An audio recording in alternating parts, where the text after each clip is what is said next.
So, good afternoon, everybody. How are you guys? Great. Excellent, excellent, excellent. I'm so very excited to be here. I want to give you a couple of remarks and then talk a little bit about administration before we go ahead and dive right into the content for this evening's lessons and conversations. How about that? My name is Eric Peguero, and I have the privilege and the honor of leading our training function within Scripps. What that means is that my team and I have responsibility for the education and ensuring that the skills and the knowledge that are needed to do our job exists in each one of our 5,000 plus employees. We do a lot of different types of training, from technical training to leadership and management training. So I am really excited, and I was really excited when Robin asked me to take a look at this content and put something together for you. Because quite frankly, anyone in any organization could benefit from tips on how to run better and more effective meetings. So as the way that I facilitate meetings and sessions like this one, training sessions like this one, is really all about conversation. And so I'm expecting that you will contribute to my learning experience as I hope I can contribute to yours. And that you can share in your experience so that then everybody here can learn from one another. So that is truly facilitation. And so we will go ahead and have conversation, share of our experience, and make sure that we are all learning from each other. So a couple of tidbits about myself. I have been in the training world for over 22 years. I have seen a lot of great trainings, and I have seen some that suck, just like meetings. And so I hope that I don't make the latter for you, but that I really make it as fun as I possibly can. I grew up in Puerto Rico. That's where my accent comes from, and I put that one right off the bat because I don't want people to spend time sort of trying to figure out from where does the accent come. And I tell you, now you know. Let's move on to the content. So let's go ahead and get going. Why are we here? Well, just like the description that we sent to you before, we do know that meetings suck, and let's just face the fact. So let's think about a meeting, let's protect the innocent as well, and think about a meeting that you attended recently, and think about what made it painful. Okay? Yeah. So think about what made that meeting painful. You can steal from the slide, or you can just come up with your own thing. But think about something that made that meeting painful. And when you're ready, give me your name and shout it out loud. Jordan, go ahead.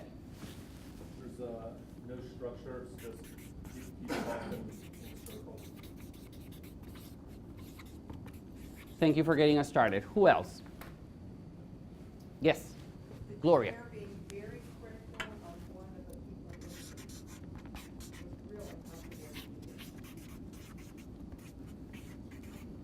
Pressure on this one. It didn't end on time. Ah! And it didn't start on time.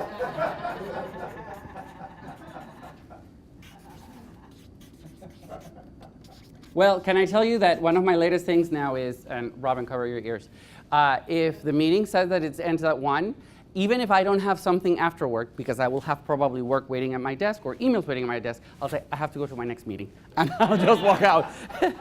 That was the ending time. I have plans for the next hour. So, okay, what else?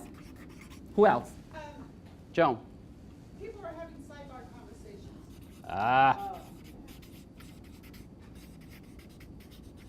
Okay. When I'm David, it's David, thank people you. not saying what's really on their mind. Not speaking up, okay. It usually comes out after the meeting. And probably like in sidebar conversations, yeah. My latest Steve. pet peeve is conference rooms not having good enough microphones for teleconferences. Ah, Driving me crazy.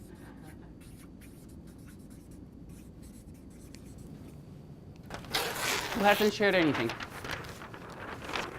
Whenever meeting around food, so you spend most of your time eating. Food dominates. That's a good meeting. All food, no content. I like it. I got it. Especially if there's beer. I get it. Yes. I think as a leader, it's difficult to know how much to let people talk and be involved versus cutting them out off and sticking with the agenda so that you can have time. So. And is it meta? Meetup. Meetup, thank you. Shannon. Shannon, yeah, Shannon. Okay, so I have a couple. One is reliance on technology and cell phone usage when it's not related to the meeting. So somebody's texting or stuff on Facebook while you're trying to meet. And the other is just meeting for meeting's sake. Like a lot of times I feel like you have a regular meeting on the calendar, so we'll get called together and you're like, what are we here? And nothing really gets accomplished. Yeah. Did everybody contribute at least one? Joe, Sherman, anything that comes to mind that hasn't been said already? Don't want to force you, but. People get cell phone messages in the middle. Sweet! I better make sure mine's off. Yeah, no kidding. That would have been funnier. That would have been funnier. Covered? Eric, I would just add that I feel like at a meeting there needs to be next steps. Maybe not for everyone, but I just need to know what happens next. If there is nothing, why do we meet? Well, and then that leads to the no agenda, no summary, and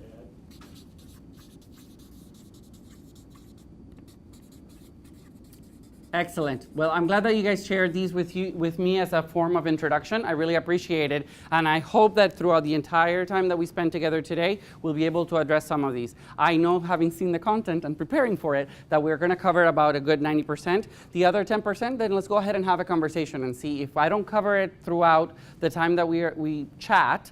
Let's make sure that we touch base at the very end and say, okay, let's have a quick conversation. How would we address the one that's missing? Okay? Fair?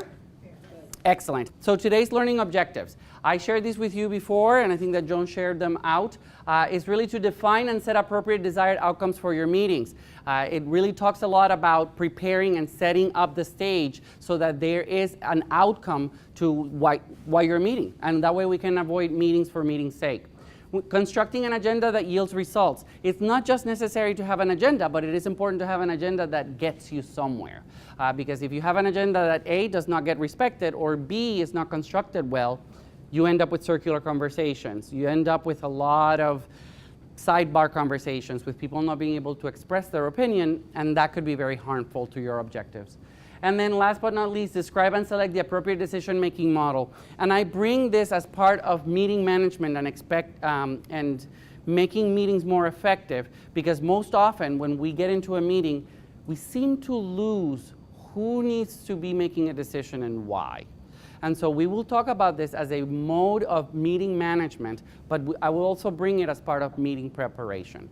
So as you start taking a look at meetings, perhaps you can take a look at it like a diamond from another facet, and then say, okay, so before I go to a meeting, I need to think about decision-making models and how do we approach it all together. Okay?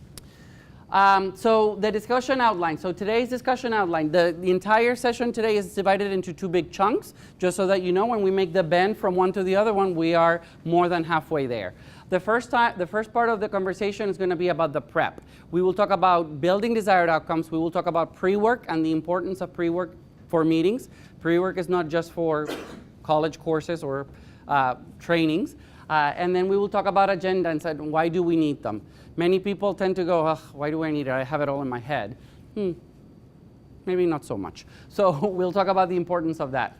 Then we will talk about the concept of what happens while we're in flight. So we are now facilitating a meeting, or we're leading a meeting, and what happens in the middle of it. These two people, Jordan and David, are having a sidebar conversation, and I need to be sure that I can listen to Ben. How do I address this, and how do I call the moment so that this sidebar conversation adds to Ben's point or then can be taken outside? So we'll talk a lot about some tools to use to make meetings a lot more effective and more focused that way. Okay? Alrighty, so before we begin though, I need to give credit where credit is due. I mentioned earlier that a lot of these concepts come from a training that I went through in 1994. This again changed all of the way that I looked at meetings and the way that I run a lot of sessions altogether. So a lot of the concepts are based from ideas from Interaction Associates, and the name of the course is Facilitative Leadership. I want to put that out there so that you know where it comes from, and in case you want to do additional research or want to suggest in your mentorship or coaching for someone to go to a great training, I certainly would recommend this one. They're still around, and they're still running the exact same training. So I certainly have augmented a lot of the content with my experience over the last 20 years. So I will certainly bring and share with you how some of these things have worked and how some of them really are a little dangerous to try. So I'll give you a little bit of a heads up here and there every so often. Okay? Okay. So let's talk about the prep. It's all in the prep. As I mentioned earlier, most of what we do and most of the effectiveness of a meeting happens in the prep. You would never, and Joan and I were talking about theater earlier, you would never be in a play without rehearsing with your fellow actors, would you? And I find it funny that most people then go into a meeting without ever taking a look at what is it that they want to accomplish and or prepare. I cannot tell you, and I want to see certainly your faces when I share this, because I wonder how many of you would relate. How many times I have arrived to a meeting and the person who's leading the meeting says, "What are we supposed to be doing here today?" Has that happened to you? Yeah? Yeah? How do you feel about that?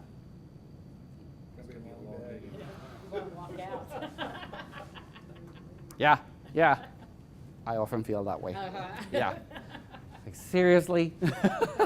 Spend at least 5 minutes before the top of the hour just getting your thoughts together. Or don't even say that. Don't even say that phrase. What are we supposed to be doing here today? Because that doesn't help. So it's all in the prep. So again, let's go ahead and take a look at how important it is and how we can prep by taking a look at desired outcomes, how pre-work becomes a part of your preparation work, and everybody's, for that matter. And then we'll take a look at agendas and construction, and we have some exercises in both of these areas. Has anybody ever heard about desired outcomes, like the phrase desired outcome? What is a desired outcome? One? Couple. Okay, good, great. Let's go ahead and give it an operational definition. Let's just define it all together, and I want you to add to that definition as well. Okay, so a desired outcome is what the meeting aims to achieve. It's really the expected result of the meeting. Okay, simple as that. What are the desired outcomes of the given meeting? And any given meeting can have more than one desired outcome. A short meeting can have more than one desired outcome too. So don't think about it in quantity or anything to that effect. There are two types of outcomes. One is the product outcome, which is, well, we need to come up with a list. We need to come up with a decision. We need to come up with an agreement. Those are tangibles, things that once you walk out that door, you would say, I have this list, I have this decision made, I have this agreement done. And then the second one is it's the intangible, it's really the knowledge. It's an understanding of or an awareness of. That's a little bit harder to quantify once you exit the door. So we'll talk a little bit about what to do when you have an intangible, such as, well, you need to have an understanding of how the process works so that blah, blah, blah, blah, blah can happen, okay? Desired outcomes have a brief written statement, so usually they are also highlighted at the very top of your agenda, and they are communicated to participants ahead of time. Over my last 20 years, I've gotten into the habit of putting the desired outcomes in the invitation of a meeting. So if you're using Outlook Calendar or something to that effect, it's a great thing just to put the desired outcomes right then and there. That way people have them way ahead of time, even if you haven't had a chance to write your agenda out. They know what is it that the meeting is seeking to accomplish. And they are specific and measurable. I mentioned earlier, you walk out the door, you can still say, yes, I have that list. Yes, I have that agreement. Yes, I have that understanding. And lastly, from my perspective of all of the desired outcomes are built from the perspective of the participant. Even though they may be coming from the leader or from the facilitator, you still want to make sure that the participant at the meeting has been able to grab that. The desired outcomes and the agendas for my team meetings are communal. So that means that all of my team members actually bring to the agenda their desired outcome and their agenda topic. Somebody puts the agenda together, but the desired outcomes and the agenda have been contributed by everybody. So that's a great way of doing it. So we have a common working space, so we put all of our information there. Canvassing people is a great, great tool. Again, it's part of the prep. What would make it really difficult if you did it when? Start of the meeting. At the start of the meeting, correct. Exactly. At that point in time, well, great, Karen. I haven't had a chance to think about it. And then you haven't been able to even make space in the agenda for that particular item. So, yeah. So great addition to the prep. Okay, let's talk briefly then about the little sidebar that I wanted to have around the knowledge piece, an understanding of and awareness of. What do the words "so that" would add to the following statement? So I want you all to have an understanding, so a desired outcome is for you to have an understanding of the process on how to write a check so that. What do the words "so that" do to my statement? Creates a reason for needing to learn this. Why would I care? This is why I should care about this. What kind of reason? It touches you? Is it tangible or intangible? Tangible. So I need you to have an understanding, at the end of this meeting, I need you to have an understanding on the process of how to write a check so that you may pay your bills. So it's quantifiable, it makes it tangible altogether. But the whole concept of understanding the process is fairly intangible because I'm going to have a hard time measuring that just by looking at Joan right now. Did she get that process or did she not? But I will be able to measure whether she will be able to pay her bills or not, right? If you cannot come up with a "so that," guess what that does to your agenda item?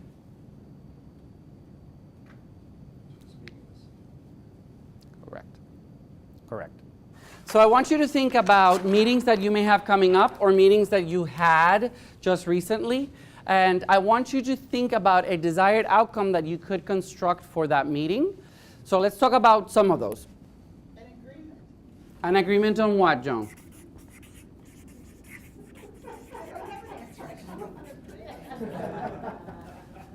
Let's try to make okay, that's fair. Let's try to make the examples as real life as we can. A plan for the next 3 months. An action. Use that word. Action. I will add it in here again. David. At a meeting on establishing a process for coming up with our focus area. So an established process for? Establishing a process. Yeah.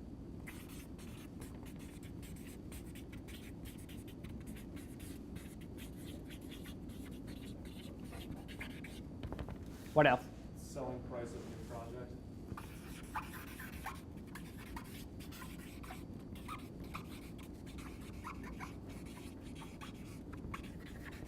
What else?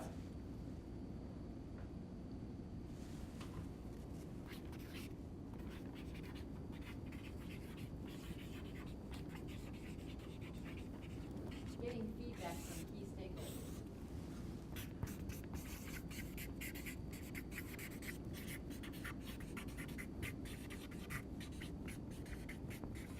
What else?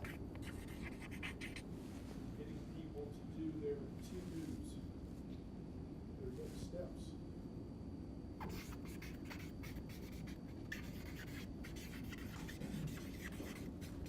Getting volunteers to actually engage in projects.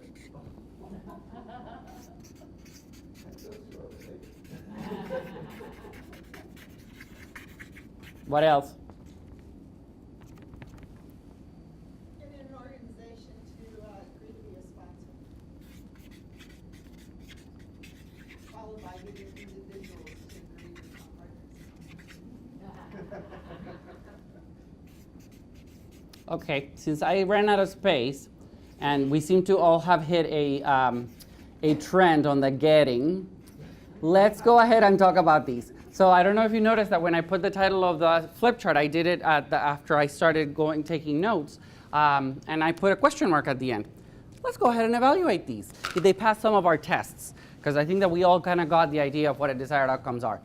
Quick test that I don't know that I mentioned to you. The quickest test that you have is that a desired outcome is a noun. A noun.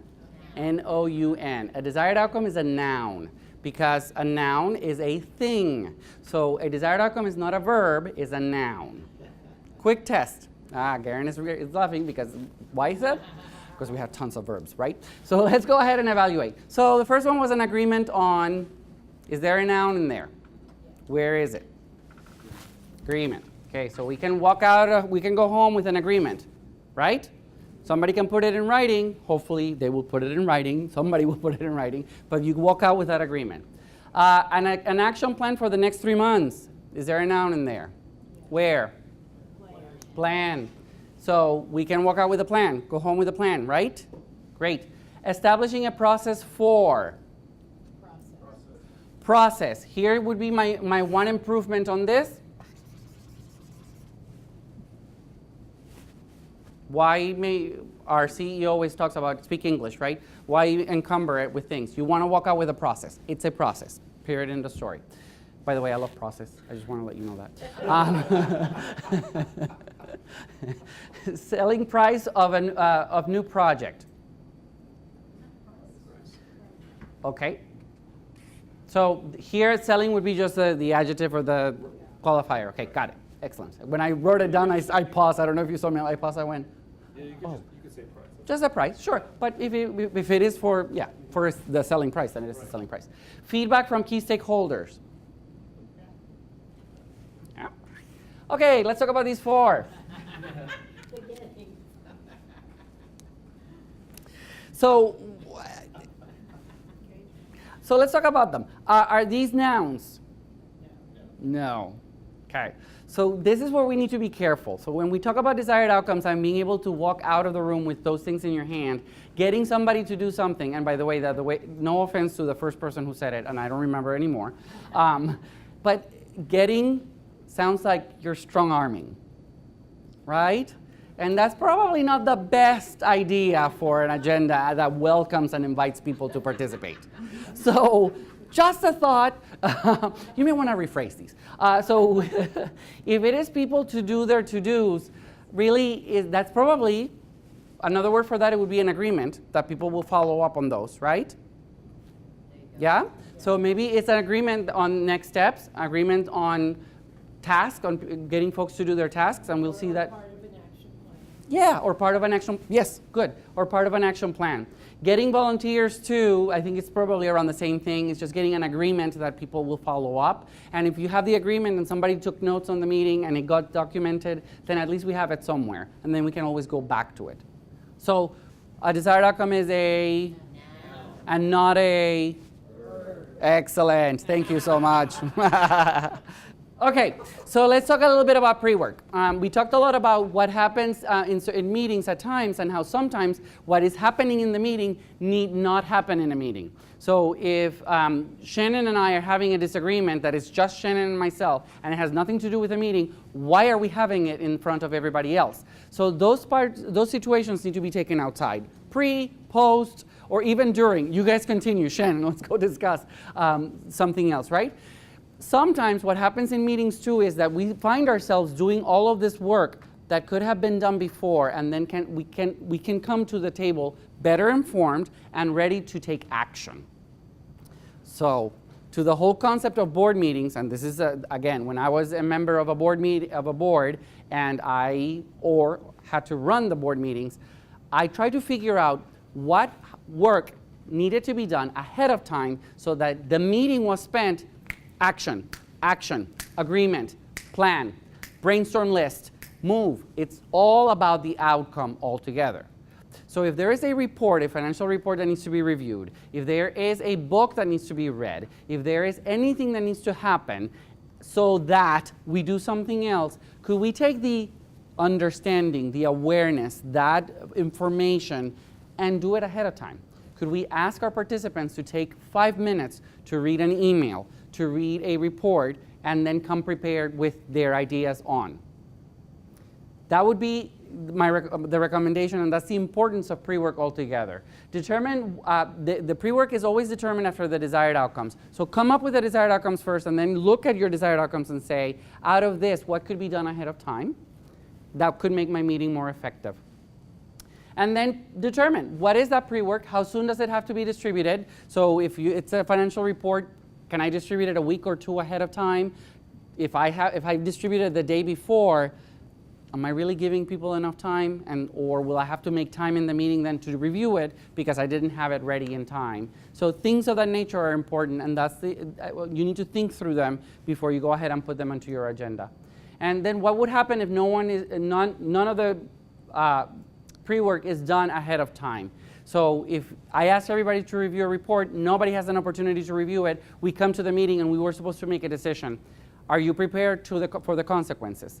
To say, well, we cannot make the decision today because nobody read the report, or now I have to restructure my entire agenda because we have to review the report together so that we can make the decision. Does that make sense? Okay. So moving along then, an agenda is really a roadmap from which you can consciously deviate. I want to highlight a couple of items on that sentence. So if the desired outcomes is what you hope to accomplish in a meeting, if the desired outcomes is what you hope to accomplish in a meeting, your agenda is the roadmap, right? How you're going to get to those desired outcomes. It is not how you're going to get to decide where you're going to dinner with your partner the next day. It is how you're getting to those desired outcomes. So if there's anything in the agenda that does not get you there, doesn't belong in that agenda. Even a team builder belongs in an agenda if it propels you to achieve the desired outcomes of that meeting. Okay? So additional discussions don't belong in the agenda, and therefore allow and help the facilitator to manage them out along the way in the meeting. Now, that's the first thing, roadmap to get to the desired outcomes. Second one, that you can consciously deviate. Some people have accused me of saying, oh God, you come so buttoned up with an agenda to this meeting. Yeah, but because of that, I can tell you where I can deviate. And if one thing runs long, I know where I need to squeeze somewhere else to say, okay, we can let the conversation flow here for a second, and I'm gonna cut time over here. And I know, because I prepared, where that can happen. So you can consciously deviate from your agenda if you have an agenda or a roadmap in place. Make sense? Okay, so let's take a look at the sample agenda that I have just given you. In this particular meeting, the title of this meeting is a meeting title, right? So at the very top, you need to put the meeting title. It needs to be clear, it needs to be descriptive. So you need to be able to say this is the Education Committee for the Social Venture Partners time. So have it at the top so that if somebody picks it up, very top, we have it. You need to be able to have the date and the time of the meeting so that we know exactly where it is, even if you're giving it to someone. But better yet, if you distribute it ahead of time, then at least they will have it in one place and they can print the agenda and bring it with them if they need to. So month, the date, the year, and then the timing. This one takes place from 1 to 2, and I had to put times because of what happens later. The name of the location and under the conference room. Put an address if it's applicable, and certainly put a phone number either of the person facilitating or the space so that people can call in case they get lost. And believe me, people even get lost in conference rooms looking for a conference room in a building. And or if you have a conference call line, then you would put it in here. The top header of this is all about the logistics, and you want to be as clear as possible so you have no mistakes, not people arriving late or anything to that effect. I always put the pre-work right immediately following, which is ironic because I just said pre-work comes right after what? You have to do your desired outcomes in your head, in your paper, and then you come up with pre-work, and I always put it at the very top. Why do I do that? So that people know that there is pre-work for this meeting. So if you distribute the agenda ahead of time, pre-work is right on top, come prepared. So insert any pre-work that you may have there. And then go into the desired outcomes and make sure that you have these in here. So it's an agreement on the rules of engagement on the agenda. It's an understanding of, so that it's a list of, it's an agreement of, on, it's a plan for, and it's agreement on next steps and follow-up tasks. I mentioned earlier, if you send out an invitation via email or if you send out a calendar Outlook invitation, whether at work or personally, consider sending the desired outcomes ahead of time so that people know why you're calling them to the meeting. It is important because I cannot tell you the number of meetings that I have been invited where I have no clue what I'm going to be doing there because the title is not descriptive, there's nothing in the body, and I go, okay, and guess what? If I have competing invitations, and it happens a lot to us, when we have competing invitations, 2 people schedule a meeting for the exact same time, even though the calendar showed busy, pet peeve, I will decline the one that doesn't have desired outcomes. because I don't know what I'm supposed to be doing there, whereas I know what I'm supposed to be doing there. I have to pick and choose. So that's something that guides people. So consider putting those ahead of time. Below the desired outcomes, then we have the agenda. You will notice that this agenda is constructed with 5 columns. What is it that we need to accomplish? How is it that we're going to accomplish it? Who is going to do it? When is it going to happen? And then the objective. The objective ties directly to one of the desired outcomes. If you go one line by line, you have agreement, an understanding, a list, agreement, a plan, and agreement. Every line item corresponds to a desired outcome. There's nothing extraneous, nothing that will take us away from what we need to achieve. Fair? It's simple math, 1 for 1. If you find yourself having an agenda item that doesn't have a desired outcome, guess what? Kick it out to the curb. The agenda item doesn't belong there. Although sometimes I have found an agenda item, I'm like, oh crap, I forgot the desired outcome. So then I go back and I put the desired outcome in place. So just make sure that you have something that's tangible and that they match 1 for 1. Alrighty, a quick question. Before we go through the columns, let's take a look at the 4th column in. Do you see anything funny about that? How long is my meeting? 55 minutes now. basically. Well, according to the top of this thing, Oh, I see. it's an hour. Sorry, a So lot of people do this is my latest little trick. So I actually, in order for me to be able to keep track of time as I am facilitating my meeting, I will start the meeting down here 5 minutes late, just so that then I can continuously look at my watch and match the time with this. Because inevitably, every meeting, even if everybody's on time, the chit chat at the beginning will make you start your meeting late. Let's take a look at what, how, who, and objective. The what I mentioned earlier, they're all match the objectives. Here in this particular what, it's 10 minutes because we would do a welcome and we do introductions just like we did here. In this particular case, we have the rules of engagement. It's another way of saying ground rules.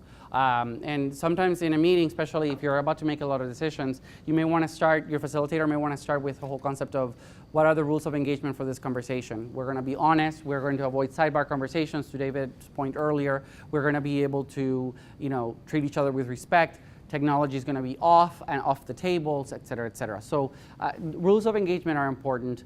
If you have committees that work for a long period of time, you may want to devote a longer period of time to just brainstorm those at the very beginning and then have them even highlighted here. So you may have attendees at the top and then always include your rules of engagement. And then the agenda review is important, and getting agreement on the agenda is also very important. So just because I wrote it, just because I published it, I am not guaranteed that everybody read it. So I want to make sure that I go through the desired outcomes and the agenda one more time, and I say, does anybody have any issues with the agenda? Please notice that I didn't say, does everybody agree with the agenda? Does anybody have any issues with the agenda? Why did I ask the question that way? To avoid what? Yeah, and we often call it passive agreement, right? So yeah, I will see you all doing this much quicker than going, what did he just say? Right? So instead of just having this, the passive agreement, I'll say, does anybody have any issues with the agenda? Or what issues do you have with the agenda? And ask the question differently so that you can get agreement on the agenda. And then once we get going, we go. Now, can I deviate from the agenda? Yes, we can consciously deviate from the agenda if it's needed and if the group agrees to that. So in this particular case, I assign timing, and another piece that I want to highlight is, before I go to the timing. How? It is important you tell people how is it that we're going to do it. So for the welcome, I'm going to present information to you. I will clarify it as people have questions. I will brainstorm because we have the rules of engagement brainstorm here, remember? We will review the brainstorm, and then we will go ahead and have agreement on the rules of engagement and the agenda. For the pre-work review, we're going to discuss it and clarify it, but we're not going to review it. Notice that I didn't put the review here, right? So we're going to discuss the pre-work and we're going to clarify it, period, end of story. If you have a brainstorm, you want to be able to brainstorm and put that in here. How are we going to come up with options? We brainstorm it. So try to be as descriptive as you can without being step by step, but just to tell people, this will be a time for brainstorm, this will be a time for clarification, this will be a time for discussion. So that people know. If people start discussing, and this happens a lot, so for options, let's brainstorm ideas. The first one comes out the gate, 20 people have opinions about that idea. Is that a brainstorm? No, it's a discussion about the one idea. We're not there yet. So that's the best way to manage a meeting, to say, you know, Garen, thank you so much for that opinion on that. Why don't we table it until we discuss all of the options? Can we continue the brainstorm? Moving on, okay? And then, of course, if you need to narrow down priorities, you have things of that nature. So my suggestion is that you have a column that says, how is it that you're going to achieve that? And you are as descriptive as you can without having to outline step by step. There are usually some typical verbs that I use, and most of them are included in here, as a matter of fact. So you have them as an example. Who? Quick, we'll talk about involvement later, but one of the things that I want to highlight, do you see anything interesting about the who? Facilitator. What about the facilitator? I guess you recommend a facilitator. It was certainly not the leader, but in every meeting there should be a facilitator. Not always, but in some cases, probably. If you have a sensitive topic, you may not want the leader to be the facilitator, because then the leader gets into getting people, into getting volunteers, into getting an organization, into getting individuals. That's what the leader gets to do. And so you may need a facilitator who might just say, thank you so much, Todd. Let's go ahead and continue with the desired outcomes. Of course, the facilitator then would have to meet with the leader and make sure that both of them are on the same page. But one of the things that I wanted to highlight here is that often enough, depending on the topic, you might just need somebody who's completely divorced from the situation to help you get the meeting through. Okay? What other things do you notice about the who? It always changes. It always changes. Why do you think I would do that? What happens when more than one person is leading a meeting or portions of a meeting? More buy-in, exactly. Increases the involvement. Increases the involvement. Okay? So we have the roles of facilitation and leader. The leader is also taking a place in here, facilitating some of the conversation, maybe some of the pre-work review. And then I had team member number 1. You could have certainly put anybody's name, but maybe at that given point in time I could say, hey Jordan, would you be willing to just to take care of this particular, the prioritization of the options that we have? And then the facilitator says, okay Jordan, it's your turn, let's go up. Okay. Okay. Keep it going, keep people involved, keep buy-in happening. I want to highlight the when. The when, I mentioned that certainly my little trick about starting at 1:05, but I keep time 2 different ways, and this seems awfully redundant, but trust me, in the thick of things, it becomes very helpful. Is the time according to the watch, so 1:05 to 1:15, but I also say 10 minutes, because sometimes we don't start at 1:05, so then, okay, is the entire agenda off? Well, I know that I have 10 minutes, so I will look at my watch and I'll say, okay, we started at 1:10, so I have 10 minutes for this. I can either cut it short to 5, or I can go for 10 minutes if this is really important. But I can then continuously just do the math in my head as a facilitator and say, this is where I am throughout the piece. So having the duration is also important, just a quick little trick for anybody who needs to facilitate. Okay. The top desired outcome is the rules of engagement and agreement on the agenda. The last one is agreement on next steps and follow-up tasks. You need to carve out time. You need to carve out time for both of those things, the top and the bottom. What happens in the middle can be fluid, but you have to carve out time to the bottom, particularly to the bottom. So if you need to finish make sure that your meeting only goes to 1:50, because inevitably it will go to 1:55, and you will need at least the last 5 minutes to say, what are our next steps? Before we break, we need to agree on next steps. So make sure that you always carve out time at the very end for it, okay? We need to take a little bit of a turn. We're going to talk about approaching topics. Each one of those line items in your agenda still needs to be approached, and we will do it using a specific model called open, narrow, close. We will talk about the decision-making model and talking about maximizing involvement. And then last, we will talk about dealing with difficult situations. So let's talk about these items. Open, narrow, close. You probably have seen this model before. I just want to be able to bring it here. But this is a fairly common model for approaching any topic. Not just a brainstorm, not just an agreement, not a decision-making piece. But every conversation that you have, both personally and professionally, follow this model, believe it or not. When it doesn't, then I think that people get frustrated. Any conversation usually opens with gathering information and ideas. Hi, how are you? Guess what I'm doing? I'm opening. Hi, how are you? I'm gathering information. What is going on? Shannon, why do you look so depressed today? Tell me more about what happened. You're doing well. Oh, great. What's going on in your life that's making your life so happy? That's an open. Once you have enough, and trust me, you will know when you have enough, it is your task to start narrowing down and organizing the information.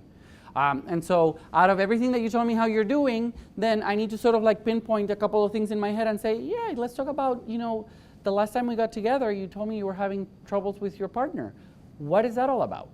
And then you're narrowing down to something very specific. So in narrowing, what we want to be able to do is to eliminate duplicate information. So if you have been brainstorming, if you have been taking a look at options, you want to see what repeats. And you want to kind of cross them out and say, is this, Gloria, is this the same thing as this one? Yeah, Eric, it is. Because I know you brought the first one, and I just want to make sure that we said the same thing. If they are, can I eliminate the first one so that we can focus our eyes on the second one? Okay, great. Got a glorious agreement to that. We eliminated a duplicate. Now, Jordan, this one looks very similar to this one, but it has something that's different. Are they the same thing or are they different? Well, I just see a little bit of a difference. Okay, fine. If it's just a little bit different, let's just leave them alone. You okay with that? Great. Let's go ahead and do that. We only eliminate duplicates to focus people's eyes on what matters, okay? And then there are tons of prioritization tools. I am going to certainly share 2 of them with you. N/3 is probably one of my favorite. So if we have 21 different options on the table, I'll take 21 and say 21 divided by 3 is? So I want everybody to pick their 7 top priorities. 7. What a random number, right? N/3. Divide the number by 3. Say you pick your 7 top priorities. And then I'll go ahead and say, okay, how many people selected 1? Raise a show of hands. How many people? 5 people. Great. How many people selected 2? Oh, no one. Okay. How many people selected 3? 2. Excellent. How many people selected 4? Whoa. 10 people. Excellent. And you go on and on and on. What has that done? Yes. Yes. Taking the tension out of any argument that needs to be had. It gives everyone a voice. It helps prioritize. It helps draw energy to certain things. Guess what? Nobody selected critical chair, critical chair on being uncomfortable. So we can say, well, we don't need to pay attention to that. But a lot of people selected number 4. A lot of people selected number 1. And a lot of people selected number 7. So we're going to spend the rest of our time talking about those 3. Is everybody in agreement with that? That's where the energy of this group is. Way of narrowing down. We haven't made a decision. We didn't say we're going with number 4, even though it got the most selections. But it's a way of just narrowing down the field and bringing people to a consensus. The other one is multi-voting. In multi-voting, everybody gets 5 votes. There are 3 rounds.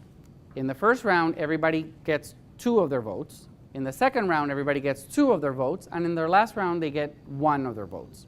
You can take your 2 votes and put it into 1. You can take your 2 votes and split them.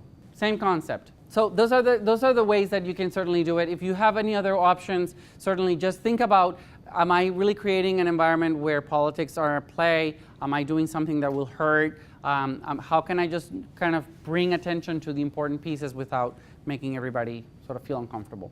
And then closing, I said this earlier, negative poll. Instead of saying, does everybody agree, asking the question, is there anyone in this room who has a problem with this agreement?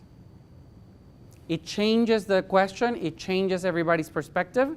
It's a great way of starting to close the information and not continue to rehash, to Jordan's earlier point about circular conversations, the argument over and over. Last but not least, and the same manager was the one who always used this all the time.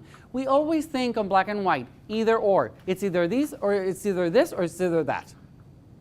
This or that. This or that. Could it be both and? So we need to decide on what color to paint that wall. Gloria once said pink. Garen once said yellow. Could it be a yellow and pink striped wall? Why does it have to be pink or why does it have to be yellow? Could the decision be both things? So instead of an either or, could it be a both and? Okay? Okay. Okay.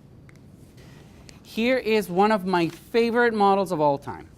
And one of the things where I think that we all fall apart is the idea that we go into meetings and we have no idea who's supposed to be making a decision. So in this model, you will see that at the very bottom left-hand corner, you start with very little level of involvement, and you have very little time. So when you have very little time and very little level of involvement, guess what? One person needs to make a decision, and that person needs to make it quick, right? Usually, the leader. So if we have little time and little level of involvement because the decision needs to be made, you probably would go to the head and say, make the decision. However, there are different ways in which you can involve people. You can, a leader can also gather input from individuals and decide. That takes more involvement, and it also takes a little bit more time. And a leader can gather input from the team and decide, but that also takes a little bit more time. It involves people a little bit more because everybody has a voice. A leader could also just say, nope, we're going to decide this by consensus. I am the leader, but my voice is the same value as Joan's voice, as Ben's voice. So we're all going to come to consensus. Consensus takes time, but it makes everybody involved. And then last but not least, the leader could say, I am going to leave you guys to decide. Let me know what your decision is. That certainly empowers people, but it also will take a little bit more time. So it is important that before you go into any meeting, you have the decision-making model that you're going to follow clearly articulated. So to David's point earlier, if he has an agenda and the agenda says that we need to come up to a decision, he needs to be able to say at the very beginning of the meeting, I am going to gather your feedback and I am going to make the decision.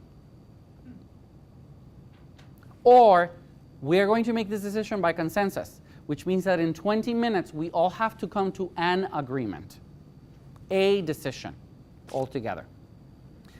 Okay, couple of closing thoughts. Maximizing involvement is really important. That's the reason why I shared that model with you.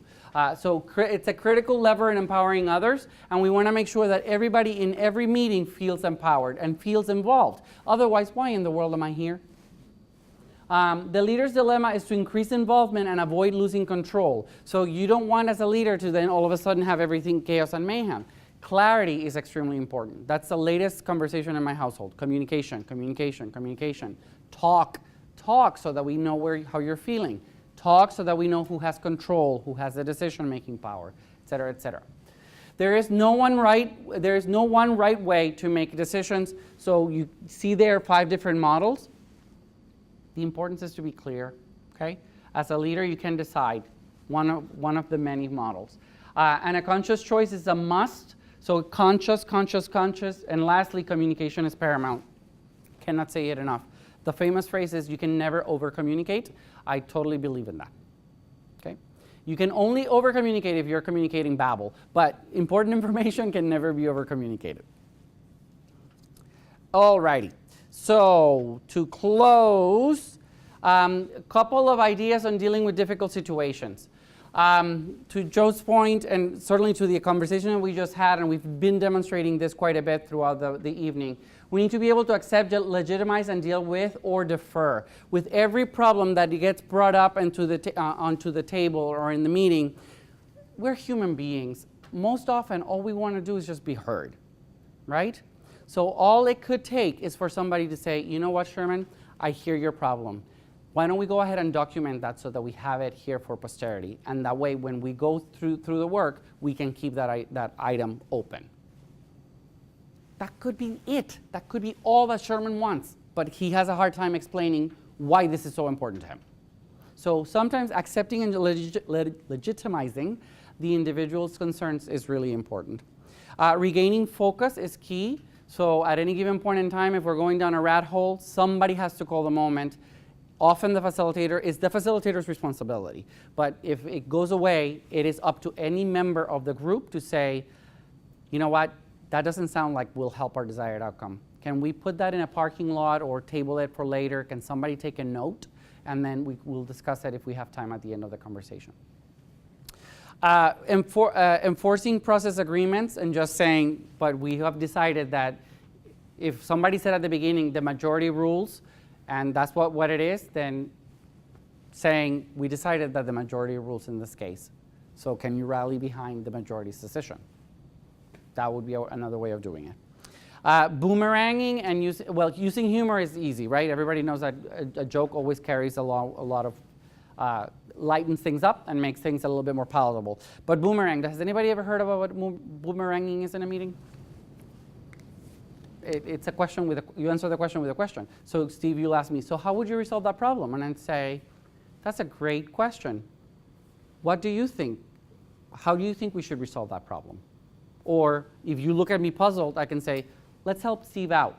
How do we think Steve should resolve that problem? So that's a boomerang. And then last, say what's going on. And I missed the K there, my apologies. Say what is going on. So if we start going down a rat hole and we're completely off the agenda, time out. What's going on here right now? We're completely off topic. We're not driving to the desired outcome. What's going on? Yeah. Seeing what happens from there, okay? It could actually put everybody into their tracks and say, crap, yeah, we're off the agenda and we're really running late. Let's get back into work. Or it could be that Ben had a grievance that hasn't been heard and all he wants to do is just be validated. So it's a way of doing that. Okay? If you guys want feedback on the next agenda you put together or on your desired outcomes, don't hesitate to send them to me. It'll take a few seconds just to read and give you some thoughts. But now you're ready to go meet.